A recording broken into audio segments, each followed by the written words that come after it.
Et alors, c'est quoi, la science est l'allié de Dieu désormais, enfin, je serais tenté de dire. En fait, aujourd'hui, vous avez 51% des Français dans un dernier sondage qui disent qu'ils ne croient pas en Dieu. Ça y avait tout le temps une majorité. Donc ce livre a pour but de donner tous les éléments factuels pour qu'on puisse se faire une opinion éclairée en partant des découvertes scientifiques des 100 dernières années qui ont complètement changé la donne, en fait. Oui, Allez, dites-nous. Dieu Écoutez, existe. J'en avais la preuve. Dieu existe, c'est ça. Donc là, voilà, hein, c'est un extrait d'une interview sur deux mecs qui ont écrit un livre comme quoi ils prouvent l'existence de Dieu par la science, hein, donc ils utilisent le mot preuve et tout ça, donc c'est quand même du génie. Et donc là, ils vont donner un peu dans les extraits quelques arguments comme quoi effectivement Dieu existe. Écoutez, voilà comment ça se présente. En fait, il y a deux thèses possibles. Il y a une première thèse, c'est l'univers est uniquement matériel et il n'y a pas de Dieu. C'est la première thèse, et c'est la thèse matérialiste. Et puis il y a une deuxième thèse, c'est Dieu a créé le monde. Aujourd'hui, la thèse matérialiste, qui est une croyance, les gens n'y pensent pas. Quand les gens disent moi je suis incroyant, c'est pas vrai. Les incroyants, ils sont des croyants, ils croient à la thèse matérialiste. Aujourd'hui, la thèse matérialiste, avec les découvertes scientifiques du XXe siècle, qui sont tout à fait extraordinaires, elle tient pas debout. Alors, bon, déjà, vraiment du sophisme, hein, de dire « Ah oui, ceux qui ne croient pas, croient parce qu'ils croient qu'il n'y a pas Dieu », ça c'est pareil, c'est une grosse connerie. Quand tu dis « croire », t'as le mot... c'est connoté avec la croyance, c'est-à-dire tu poses ton cerveau et tu dis j'accepte de croire à un truc. Là c'est pas ça, quand il dit ceux qui croient qu'il n'y a pas Dieu, non, c'est juste qu'ils pensent qu'il n'y a pas Dieu. Beaucoup d'athées vont vous dire la même chose, c'est-à-dire que si on nous apporte effectivement des preuves scientifiques comme quoi Dieu existe, logiquement, ils y croiront. Enfin, c'est pas des teubés. C'est pour ça qu'il y a une différence entre croire, comme les croyants, et ceux qui pensent que Dieu n'existe pas. Sans preuve, sans rien, on peut penser que Dieu existe, penser que Dieu n'existe pas, mais on n'est pas en mode, on croit, en mode, je suis sûr et certain qu'il n'y a pas Dieu. C'est un abus de langage, ce qu'il fait là, il dit vraiment de la merde. Et ensuite, là, la phrase qu'il dit, mais il n'y a absolument rien. Il dit que la théorie matérialiste ne tient pas debout. Ça c'est une preuve. C'est une preuve scientifique. Le fait de dire la théorie matérialiste ne tient pas debout, pour lui c'est une preuve scientifique. C'est fort, hein, c'est très très fort. Donc vous avez la preuve scientifique de l'existence de Dieu. Si vous allez nous la révéler, Olivier Bonassi. Alors, pour résumer les choses, hein, de tout temps, sur tous les continents, dans tous les siècles, les hommes ont cru en Dieu. Sauf que, à partir du XVIe siècle, de Copernic à Darwin, Freud, en passant par Galilée Laplace, il y a toute une série de découvertes scientifiques qui font que les gens se disent la science n'a pas besoin de l'hypothèse de Dieu. Et donc il y a un courant matérialiste très fort qui s'appuie sur le prestige de la science qui est extrêmement puissant. Et puis au début du XXe siècle, tout change. C'est un peu l'adage, vous savez, un peu de science éloigne de Dieu, beaucoup y ramènent. Toute une série de découvertes vont dans l'autre sens et concluent à deux choses. Il y a un début absolu au temps, à l'espace et à la matière, dont Einstein nous dit qu'ils sont liés. Donc s'il y a un début au temps, à l'espace et à la matière, ça veut dire qu'avant il y a une cause non temporelle, non spatiale, non matérielle qui a fait émerger tout ça. Et puis, chose très importante, dans les 50 dernières années, on s'aperçoit qu'il y a des réglages absolument fous dans l'univers, que les données initiales de l'univers sont absolument réglées d'une manière fantastique, et pareil pour les lois de la physique et les lois de la biologie. Et ce réglage fin est tellement fantastique que même les athées parlent de miracle. Ouais. Et donc à la fin, si vous mettez les deux choses en balance, vous avez un début et un réglage. La solution la plus évidente, c'est qu'il y a un esprit intelligent qui est à l'origine de tout ça. Et dans notre livre, donc il y a la partie scientifique qui fait les 2 tiers du livre à peu près, parce que la science était le véritable obstacle, mais il y a toute une série d'autres anomalies de l'histoire sur lesquelles on peut réfléchir de manière rationnelle, et l'ensemble de tout ça fait une série de preuves convergentes, indépendantes, rationnelles, qui ont toutes le même résultat en fait. Quelle horreur, mais quelle horreur, quel foutage de gueule quoi. Franchement, de savoir qu'il y a peut-être des gens, qu'on y croit ou qu'on n'y croit pas, mais juste qu'il y ait des gens qui gobent ce que ces gens disent là dans leur parler, mon Dieu, le niveau intellectuel de ces moutons qui n'ont pas un cerveau suffisamment développé pour avoir un esprit critique. Là, ce qu'il dit, c'est 100% de la merde. Alors déjà, il dit que oui, pour schématiser, les gens étaient cons, donc ils savaient pas expliquer plein de trucs, donc ils se sont dit, bon bah ça va être Dieu, ça va être du magie et tout ça, de la magie, de la puissance, du divin. Après, il y a eu des découvertes scientifiques, donc on s'est écarté de Dieu. Et là, il dit qu'au XXe siècle, il y a eu d'autres découvertes scientifiques qui nous ont rapprochés. Mais pas du tout, en fait. Les découvertes scientifiques ont toujours évolué. Là, il dit qu'on a découvert que les lois de la physique, elles étaient parfaitement réglées, mais depuis le début, enfin depuis toujours, depuis les mathématiques de Thalès, on a vu que la nature et la mathématique, c'était quelque chose de, enfin que la nature était mathématique et qu'elle était hyper réglée et qu'elle marchait tout le temps. C'est pas une découverte du XXe siècle. Et après voilà, même Newton et compagnie, toutes les lois physiques qu'ils ont découvert, c'est pas au XXe siècle qu'on s'est dit oh là là, tout est parfait au niveau naturel et mathématique. C'est débile. Et ensuite il parle d'origine et tout ça, donc il dit alors oui on a vu qu'il y avait une origine machin, donc s'il y a une origine ça veut dire que c'est immatériel et donc c'est Dieu. Donc ça veut dire qu'avant si on savait pas qu'il y avait une origine, ça veut dire que c'était infini. Mais donc c'est pareil, comment conceptualiser intellectuellement l'infini, c'est hyper compliqué. De se dire qu'il y avait une origine, c'est pas ça qui va nous dire mathématiquement et scientifiquement ah c'est bon on a vu qu'il y avait une origine donc il y a Dieu avant, parce que le concept d'infini il peut tout aussi bien s'expliquer par le fait que ça soit Dieu vu que c'est infini. Enfin je veux dire il y a aucun truc qui pourrait dire que l'infini c'est pour les athées et l'origine c'est pour les religieux. Enfin c'est quand même débile. Et puis c'est leur façon de faire, c'est dire oui donc c'est immatériel donc on l'explique pas donc ça veut dire qu'il y a forcément quelqu'un qui l'a créé. Bah non. Ça, ce qu'il vient de dire, ce n'est absolument pas scientifique. Mettez-vous ça dans la tête. Même si vous croyez en Dieu, ayez au moins l'intelligence d'esprit de comprendre que ce qu'ils disent c'est de la merde et que ça n'a absolument rien de scientifique. Vous pouvez avoir la foi, mais ne dites pas que c'est scientifique en fait. Juste dire on sait pas avant, la nature est bien faite mathématiquement, donc c'est Dieu. Non, absolument pas. Puis en plus il utilise des mots, on peut réfléchir de manière rationnelle, un ensemble de preuves. Mais non, en fait le mec est tellement teubé qu'il a écrit un livre sans comprendre ce qu'il disait dedans. C'est-à-dire qu'il a utilisé des mots qu'il connaît pas. Il sait pas qu'une preuve, parce que c'est pas qu'en science, hein, c'est en justice aussi, hein, dans le pénal ou quoi. Une preuve, c'est pas dire oui, il a les cheveux marrons, il s'est levé à telle heure, donc c'est lui qui a tué. Non, une preuve, faut qu'il y ait des trucs concrets. Et là, il y a rien de concret, c'est juste qu'il dit des choses, et donc pour lui, c'est des preuves, c'est rationnel. Avant, la cosmologie n'existait pas. La cosmologie est une science nouvelle. Le premier prix Nobel, je crois, de cosmologie a été décerné en 1950. Vous voyez, c'est assez récent. Le premier début de la cosmologie, c'est vraiment Einstein. Mais grosso modo, aujourd'hui, on sait énormément de choses, puisqu'on a modélisé l'univers. L'univers, il repose sur une trentaine de nombres purs, qui sont des constantes. Par exemple, la vitesse de la lumière. Pourquoi la vitesse de la lumière est-elle celle-là? Pourquoi est-ce que la vitesse d'explosion de l'univers au début, c'est-à-dire de son expansion, est-elle celle-là? Qu'est-ce qui se passerait si elle était très légèrement différente? C'est des questions qu'on ne pouvait pas se poser, ça n'avait aucun sens avant. Non seulement maintenant on peut se les poser, mais on peut se résoudre. On sait que, par exemple, sur la vitesse d'expansion de l'univers au moment du premier instant, si la 15e décimale avait été un point au-dessus ou un point en dessous, la 15e décimale, l'univers n'existerait pas. Donc le réglage de l'univers est incroyable. Oui. Donc vous dites pas le hasard, vous dites c'est pas possible. Non, parce que le hasard peut exister quand il y a une infinité de possibilités de solutions, mais l'univers est unique, donc il ne peut pas y avoir de hasard là-dedans, ça marche pas. Il est excellent. Mais en fait, c'est le même principe que le loto. C'est-à-dire que le loto, il y a une chance sur je sais plus combien de millions de gagner avec les combinaisons. Si vous gagnez, vous allez dire il n'y a pas de hasard, c'est impossible, c'est improbable, j'avais une chance sur je sais pas combien de millions. Parce que vous êtes égocentré. Et donc vous pensez au résultat, vous pensez à vous. Mais faut se dire que vous êtes des millions, on est des millions à jouer. Donc si on a chacun des combinaisons de codes différents, c'est logique que sur les millions de joueurs, il y a la combinaison qui est dedans. C'est pour ça. Et là l'univers il dit, oui, il est hyper bien réglé et tout ça. Là, pourquoi la vitesse de la lumière elle a cette constante? Mais parce que c'est le cas. Et si elle avait une autre constante, elle aurait une autre constante. En fait, c'est débile de réfléchir. En fait, ils ont les données et ils réfléchissent à pourquoi c'est comme ça et c'est comme ça. Mais non, si c'était autrement, on se poserait pas la question ou on n'existerait pas pour se la poser. C'est parce qu'il y a toutes ces données, ces constantes, que chaotiquement et aléatoirement, avec l'évolution et tout ça, les choses ont fait que, d'un point de vue scientifique, tu ne peux pas dire que parce que on a ces données-là mathématiques, ça veut dire que c'est Dieu. Ça n'a mais aucun sens. Et il dit le hasard peut exister quand il y a une infinité de solutions et que comme l'univers est unique, il peut pas avoir de hasard. Mais qu'est-ce qu'il est con. Déjà, il a aucune preuve que l'univers est unique, pour commencer. Et en plus de ça, la preuve, le hasard existe quand on tire à pile ou face, quand on choisit des trucs et tout, alors qu'on est dans un univers unique. Vraiment, c'est des putains de sophistes, ces deux-là. Ils utilisent que des mots pour essayer d'embrouiller et tout, mais il n'y a absolument rien de concret, de scientifique et de rationnel. Nous, pour être très clair, ce livre n'a qu'un seul objet, un seul sujet, c'est la question, y a-t-il ou non un Dieu créateur? Et il n'y a qu'un seul angle, c'est la rationalité.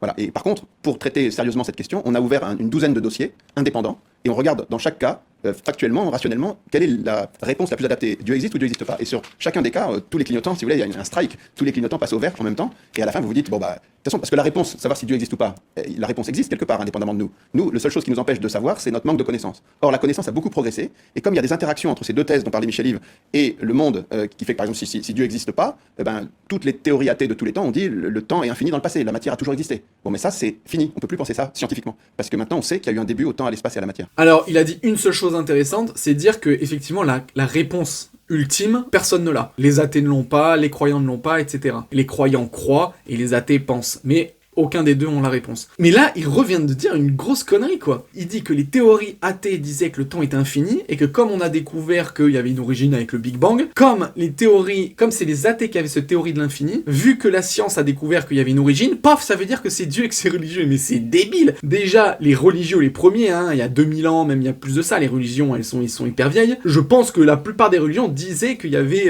un temps infini. De toute façon, s'ils pensaient qu'il y avait une origine, tu leur posais la question, oui, mais une origine, ça veut dire un point zéro, mais avant l'origine. Il y a toujours un avant. En fait, l'origine n'est pas possible. Et même là, donc, il dit qu'on aurait trouvé une origine, ce qui est complètement faux, parce qu'on n'a pas trouvé une origine. On a trouvé un début à notre univers actuel, c'est-à-dire le Big Bang. Et c'est pas l'origine de tout, c'est pas l'origine du néant, le Big Bang. C'est juste l'origine de l'expansion de l'univers. Rien d'autre. Parce que de toute façon, même les athées qui pensaient effectivement qu'il y avait une infinité du temps, c'est les athées, les scientifiques, qui vont dire, ah bah non, finalement, on a trouvé qu'il y a une origine. C'est pas ça qui prouve qu'il y a Dieu, en fait. Faut arrêter d'être con, quand même. C'est juste dire, ah bah non, on s'est planté. On pensait qu'il y avait une infinité, en fait, il y a un point de départ à notre univers. Point. Mais ça n'explique pas c'est pas ça qui donne la réponse que Dieu existe. Par exemple, tous les athées là actuels, ils savent qu'il y a une origine à notre univers qui est le Big Bang, et c'est pas pour ça qu'on est croyant. Scientifiquement, l'idée de l'infini a été détruite par plusieurs découvertes. La première découverte qui a détruit l'idée de l'infini, c'est ce qu'on appelle la thermodynamique, et il faut pas que les auditeurs soient inquiets, en fait c'est des idées très simples. La thermodynamique, c'est que l'univers est comme une bougie, elle s'use. On l'a allumée, elle brûle, ça va durer un certain temps, mais en fait ça s'arrêtera, il y aura la fin du monde, la fin de l'univers.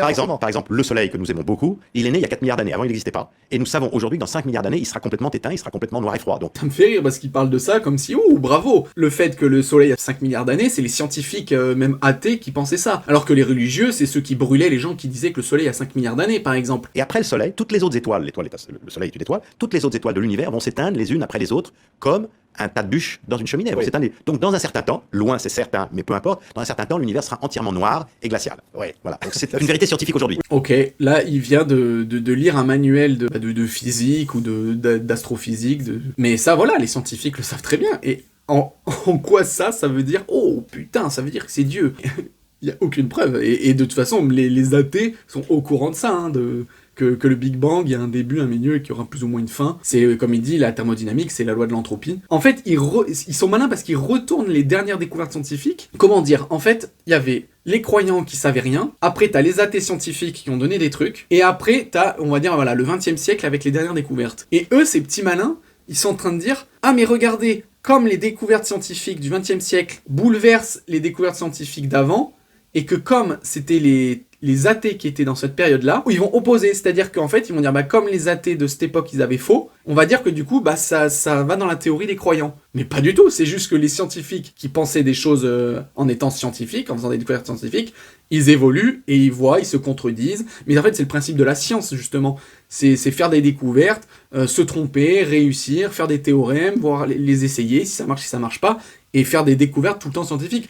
Mais c'est les athées à chaque fois. C'est pas parce que les athées ont tort à un moment donné que tu vas dire « Ah, t'as eu tort il y a 300 ans, donc ça veut dire que c'est religieux et que Dieu existe. » C'est vraiment une rhétorique minable, en fait. Ouais, il y a le prix Nobel qui fait la préface, c'est pas n'importe lequel, c'est celui qui a découvert le rayonnement de fond cosmologique, qui est la preuve du Big Bang. Bon, donc on cite des gens très sérieux, on les met bout à bout pour répondre à une seule question, pas qui est Dieu, ça c'est le tome 2, ça. Mais le tome 1, c'est est-ce qu'il y a un Dieu créateur ou pas, est-ce qu'on peut se prononcer sur cette question, parce que vous savez pourquoi est-ce que les gens, Michelet disait, tout le monde se pose cette question, et c'est vrai, mais pourquoi est-ce qu'on ne se la pose pas plus? Parce qu'on pense qu'elle est indécidable. Et là, nous, ce qu'on prétend, c'est qu'aujourd'hui, elle est de moins en moins indécidable, voire décidée. Ils font préfacer par un scientifique, qui est pareil, le rayonnement cosmologique, tous les gens qui s'intéressent un peu à la science savent que c'est, et voilà, il y a rien de choquant, en fait, à ça. Et en fait, ils utilisent des scientifiques dans leurs livres pour dire, regardez, c'est scientifique, donc on a raison et donc on a des preuves. Mais c'est d'une absurdité, putain. Je crois qu'on peut être convaincu que c'est vraiment l'aube d'une révolution sur le plan intellectuel, ça prendra du temps, parce qu'il faut que les gens digèrent ces découvertes scientifiques, il faut que ça soit digéré par le public, mais ça prendra du temps, mais ça se fait. Mais c'est des génies. Ce livre, il va pas être fait pour les athées, hein. J'espère que c'est pas les athées, parce qu'ils sont un peu plus intelligents, il va être destiné à tous les abrutis religieux, qui vont se dire, oh yes, au moins je vais avoir des arguments scientifiques contre les athées pour dire, regarde, Dieu existe. Mais en fait, faut se rendre compte qu'ils sont en train de les pigeonner. Là, il est en train de dire, oui, il faut mettre du temps pour digérer ces nouvelles données scientifiques. Mais ces données scientifiques qu'il est en train de raconter, elles ont 50 ans, voire 60 ans. Einstein, c'est 1905, 1915, et il est mort dans les années 60 ou 50. Ce dont il parle, là, les dernières découvertes, c'est pas il y a 5 ans, hein. C'est vraiment, mais abusé. Tous les athées sont au courant de ces avancées scientifiques. Là, ce qu'il est en train de dire, faut que les gens digèrent, c'est les religieux, oui. Il est en train de dire aux religieux, faut que vous digériez les choses que vous croyez qui n'existaient pas. Là, vraiment, c'est absurde, parce qu'il croit convaincre des athées en disant que c'est religieux, mais alors qu'en fait, tous ces trucs-là scientifiques, bah oui, on a découvert des choses, mais encore une fois, il n'y a aucune preuve de l'existence de Dieu, quoi. C'est fou. Et c'est vraiment pour berner je dis bien des abrutis croyants. Les progrès de la science au XXe siècle sont absolument inouïs, et ce qui est très intéressant aussi, c'est de se dire qu'au fond, finalement, tous ces grands savants du XXe siècle, ils ont découvert des trucs qu'ils n'avaient pas envie de découvrir, et il était stable. Or, en fait, rien de tout ça est vrai. L'univers n'est pas stable, il est en expansion, et puis il n'est pas éternel, il a un début et une fin, et très vraisemblablement, il est en plus géométriquement fini, c'est-à-dire que si on partait de votre droit devant soi, on viendrait à ce point de départ. Ouais, c'est vraiment des malins, hein, c'est vraiment des malins. Ils utilisent des découvertes scientifiques qui, à la base, parce que vraiment, hein, je tiens à répéter, à la base, si vous avez une discussion, on va dire cliché, entre un athée et un croyant, c'est le croyant qui va vous dire que les choses sont infinies, sont plates, ne bougent pas, le créationnisme et tout, et c'est l'athée qui va vous dire que non, il y a l'évolution, que tout bouge, que tout évolue, qu'il y a eu le Big Bang, qu'il y a un début, un milieu et une fin, et là il est en train d'inverser le truc en disant non, ces dernières découvertes scientifiques, c'est pour dire qu'il y a des croyants, mais vraiment c'est incroyable de retourner les découvertes scientifiques pour eux, alors que non, c'est justement, à la base, c'était à chaque fois des avancées de plus pour entre guillemets dire, regardez les croyants, tout ce que vous avez cru savoir dans votre livre, en fait, ben, c'est déconstruit par les avancées scientifiques. Et eux, ils essayent de l'utiliser dans l'autre sens. C'est n'importe quoi. Il y a 100 ans, tout le monde croyait que l'univers était stable, infini et qu'il y avait rien d'éternel. Et en fait, aujourd'hui, 100% des savants pensent le contraire. Donc il y a eu une sorte de révolution fantastique qui change complètement, qui bouleverse les esprits. Vous savez, il y a eu des révolutions dans les scientifiques qui ont marqué Copernic, ça a marqué énormément tout le monde. Darwin, ça a mis des décennies, voire des siècles à être perçu par le public. Cette révolution-là dont on parle, celle du Big Bang, mais pas seulement celle-là, celle aussi de la thermodynamique, de la relativité, la mécanique quantique, la découverte de la complexité en biologie, la découverte du réglage fin de l'univers qui date de 50 ans, ça n'a pas encore été compris, ça n'a pas encore été intégré par la mentalité générale, si vous voulez. Or, ça change complètement la donne. Ça fait un retournement, c'est un retournement. Et donc, dans l'équation, quand vous regardez le dossier comme ça, vous voyez toute une série de raisons de croire classiques qui font que les gens ont toujours cru en Dieu, l'émerveillement devant l'univers, la beauté morale, des choses liées à la révélation, plein de choses. Tout ça, ça reste. Et en plus, la science vient de se retourner. Donc. Ouais, non mais oui. Tout ça, faut que les religieux la digèrent, là, toutes ces découvertes. Mais les athées, ne vous inquiétez pas, on l'a digéré au moment des découvertes, c'est-à-dire il y a 50 ans. Hein. C'est vous qui avez du retard, les gars. Et la vraie question, c'est une vraie question. Comment est-ce qu'on est passé de la matière à la première cellule vivante? Et ce qui est très intéressant, c'est que pendant très longtemps, là aussi, les gens croyaient des choses, ils pensaient qu'il y avait une soupe primitive, qu'il fallait touiller une soupe primitive, de la chauffer, de mettre du méthane, des molécules, peut-être de mettre quelques décharges de foudre dedans, de l'électromagnétisme, des courants électriques. Pendant 30 ans, il y a des savants qui ont essayé de touiller des soupes primitives. Puis après, on a découvert que la moindre cellule était avec de l'ARN, de l'ADN, des ribosomes qui sont de véritables ordinateurs. Donc dans la moindre cellule, vous avez des ordinateurs. Et donc tous ces gens, tous ces gens qui faisaient des recherches, ils ont arrêté de faire leurs recherches. On ne cherche plus aujourd'hui à touiller des soupes primitives pour faire apparaître une cellule vivante parce qu'on sait que ça marchera pas. Non mais c'est génial, vraiment c'est des clowns. Comme les premiers scientifiques de l'époque qui avaient aucune technologie, qui avaient rien, ils imaginaient des trucs, ils tentaient. Et comme aujourd'hui on sait que c'est pas vrai, qu'on connaît avec la microscopie, etc., beaucoup plus le corps humain, oh bah oui, maintenant on arrête de faire des soupes primitives, mais sans déconner, on a évolué, non mais vraiment c'est une blague. Et le fait de dire que les scientifiques ont arrêté de faire des soupes primitives, ça prouve qu'il y a Dieu qui existe, attention.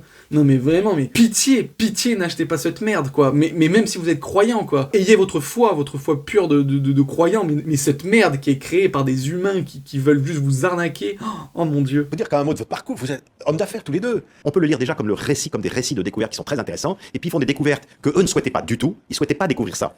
Ça les a même dérangés terriblement, et après on peut sous-peser quel est l'impact de ces découvertes sur la métaphysique. Et ce qui est intéressant, c'est qu'en science, il y a des domaines dans lesquels il y a des consensus, et puis il y a des domaines dans lesquels il y a des hypothèses. Nous, on parle que des consensus, que des choses qui sont sûres et certaines, tournent autour du soleil, des choses comme ça. Le Big Bang, on l'observe, on est sûr qu'il y a la théorie et l'observation qui concordent complètement.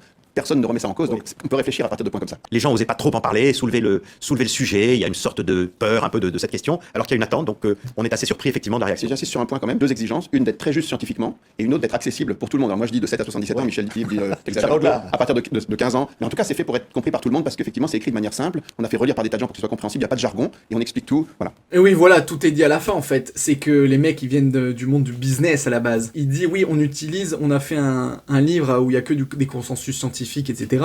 Bah oui, c'est normal. Tout ce qu'ils disent, encore une fois, est juste scientifiquement. Bah oui, il y a le Big Bang, oui, la thermodynamie, oui, le soleil, la Terre tourne autour du Soleil. Mais ce qui est complètement bidon, c'est leur lien, en fait, avec leurs conclusions. Ils font passer ça, leur livre, pour de la science, la preuve de l'existence de Dieu par la science, mais juste en évoquant des choses qu'on connaît scientifiquement, mais le lien pour dire, ça veut dire que Dieu existe, il est complètement bidon. Et ce lien-là, il n'est absolument pas scientifique. Et en plus, là, ils en rajoutent en disant, oui, faut qu'il soit bien compréhensible pour tout le monde, de 7 à 77 ans. Mais oui, parce que c'est des businessmen, ils veulent juste vendre du livre pour arnaquer le plus de gens possible. C'est vraiment ridicule.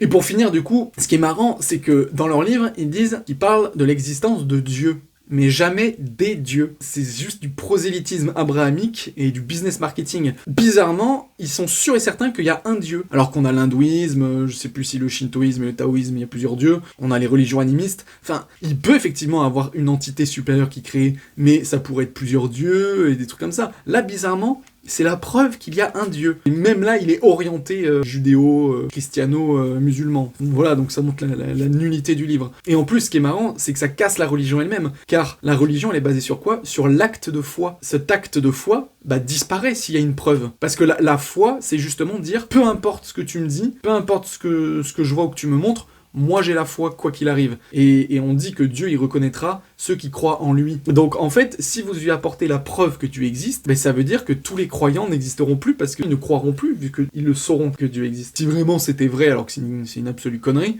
ça casserait toutes les religions du monde, quoi. À un moment donné, il faut juste arrêter, quoi. C'est des mecs, c'est des gros businessmen qui veulent se faire du fric et tout, et ils se sont dit, alors qui sont les plus pigeons du monde? Ah bah oui, les croyants. Donc on va faire un livre pour dire justement, ah bah regardez, on a un livre pour vous qui montre la preuve scientifique que Dieu existe. Comme ça, on va happer des croyants complètement débiles, et on va aussi happer des athées complètement débiles, qui vont se dire, ah bon, comment ça? Non, c'est pas possible, parce qu'il y a des athées qui vont se dire, ah j'y crois pas, c'est pas possible, je vais l'acheter pour voir si vraiment c'est le cas. Non, c'est juste de la merde. Leur livre, c'est de la merde. C'est dire des banalités scientifiques qu'on connaît déjà, et après, eux, ils se font une conclusion cousu main. Oui, donc ça veut dire que Dieu existe. Mais, mon Dieu, au secours, vraiment, pitié, n'achetez pas ce livre.